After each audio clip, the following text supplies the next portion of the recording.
Good evening, visitors. Welcome to the Australian War Memorial's Last Post ceremony. My name is Joanne Smedley, and joining us today from the Royal Australian Air Force is Warrant Officer Richard Salcole. We warmly welcome the family of Private Norman Harper and Alexander Harper, whose story will be told shortly. We welcome the veterans who have served, those that are still serving, and the families that support them. We acknowledge the members of RSL and Services Clubs Association, RSL Victoria and RSL Queensland, who are watching the broadcast of this ceremony across Australia. We also welcome the 2nd Field Ambulance Past Members Association and AFL Cape York.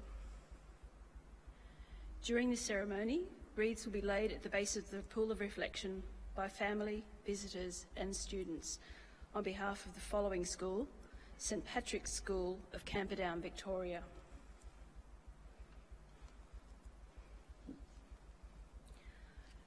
Please stand while we sing the National Anthem.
The Australian War Memorial was a vision of Charles Bean, Australia's First World War official historian.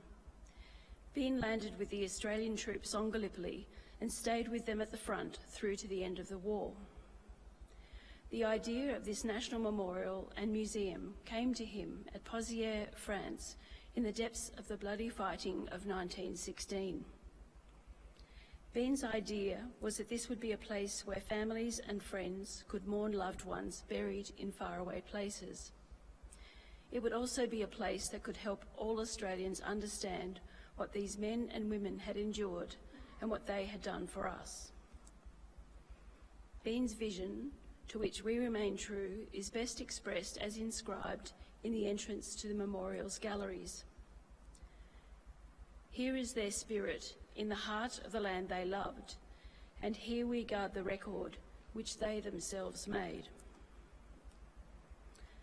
Tonight we will read the story behind just one of those on the Roll of Honour, which lists the names of more than 102,000 men and women who have given their lives for us in war and operations for more than a century.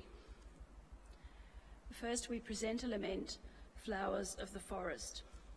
Wreaths or floral tributes will now be laid at the base of the Pool of Reflection.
Today we remember and pay tribute to Private Alexander John Harper. Alexander Harper was born in 1895 in Dubbo, New South Wales, one of 10 children born to James Harper, a jockey, and his wife Margaret of Geary, New South Wales. When Alexander was 5 years old, his father died aged just 38. Alexander attended Geary Public School and later worked as a farmhand. He and his brothers, Norman and Archibald, enlisted together in the Australian Imperial Force on New Year's Day 1916, receiving consecutive service numbers. The three brothers were posted to the 2nd Reinforcements of the 54th Battalion and spent time undergoing training at Dubbo's military camp. At one point, Alexander contracted measles and was sent home on sick leave. In May 1916, the three brothers embarked on the troop ship Ceramic, bound for Egypt. The 54th Battalion was one of the units raised after the Gallipoli campaign as part of the doubling of the AIF. Alexander and Norman were sent from Egypt to England with the rest of the reinforcements for further training, and a month later set sail for France. Having missed the 54th Battalion's participation at the disastrous attack on Fromelles, Alexander and Norman joined up with their unit in September, ahead of the winter of 1916-17, the coldest Europe had endured for 40 years. In early 1917, the 54th Battalion participated in the advance that followed the German retreat to the Hindenburg Line. It took a largely defensive part of the Second Battle of Bullecourt and held the line against heavy German counterattacks. Norman Harper was killed in action on the 15th of May 1916. In late September, Alexander moved with the 54th Battalion to Polygon Wood. On the 17th of October 1917, the men of the 54th were advancing on Westbrook Ridge, and Alexander was part of the working party, digging a cable trench when a shell hit. The shell struck him in the leg and, according to an eyewitness, blew it off. Another reported that Alexander and another soldier were almost blown to pieces. Alexander was attended to and taken to the dressing station, and many witnesses recalled that during this time he was in good spirits and talking with his mates. Eventually, he was taken to the 12th Australian Field Ambulance, and later that day he died of his wounds. He had just turned 21 years old. Private T.H. Ryan of the 54th Battalion remembered Harper as a good sort, a cobber of mine. He was buried at Menin Road South Military Cemetery outside Ypres in Belgium. Back home, a memorial service was held at the Presbyterian Church in Geary. An article in the Wellington Times noted that the only regret of Alexander's twice bereaved mother was that she was too old to offer as a nurse. Alexander Harper's name is listed on the Roll of Honour on my right, along with more than 60,000 others from the First World War. His photograph is displayed today beside the Pool of Reflection.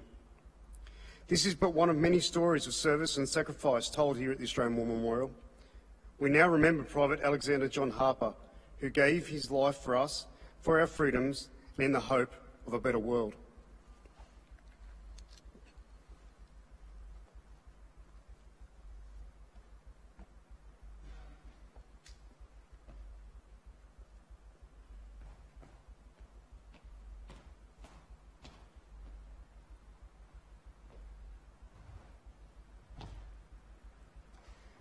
They shall grow not old, as we that are left grow old. Age shall not weary them, nor the years condemn. At the going down of the sun, and in the morning, we will remember them.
lest we forget.